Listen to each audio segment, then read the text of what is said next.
that the armed forces have moved in as a last resort.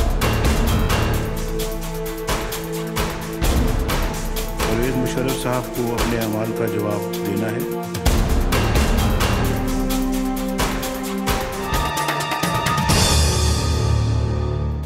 ECL से नाम निकलने के बाद साबिक सदर परवेज मुशर्रफ दुबई कूच कर गए। निजी एयरलाइन की परवाज EK611 ने अलग सुबह 4:09 पर कराची के जिन्ना एयरपोर्ट से उड़ान भरी। साबिक सदर की अहलिया भी उनके हमरा थीं। परवेज मुशर्रफ की रिहायशगाह और हवाई अड्डे पर सिक्योरिटी के सख्त इंतजाम किए गए थे। अपने एक बयान में परवेज मुशर्रफ का कहना था कि उनकी कमर की तकलीफ 10 साल पुरानी है। वो कमांडो हैं और इलाज के बाद वतन वापस आएंगे। रवानगी से कबल गवर्नर सिंध डॉक्टर इशरतुल इबाद ने भी परवेज मुशर्रफ को फोन किया और उनकी जल्द सेहतयाबी के लिए दुआ की। साबिक सदर जुमेरात की सुबह बैरून मुल्क रवानगी के ख्वाहिशमंद थे और इनकी टिकट भी बुक थी, लेकिन वजारत दाखिला ने उन्हें मुदाखलत करके रोक दिया था क्योंकि हुकूमती इजाज़त नहीं मिली थी।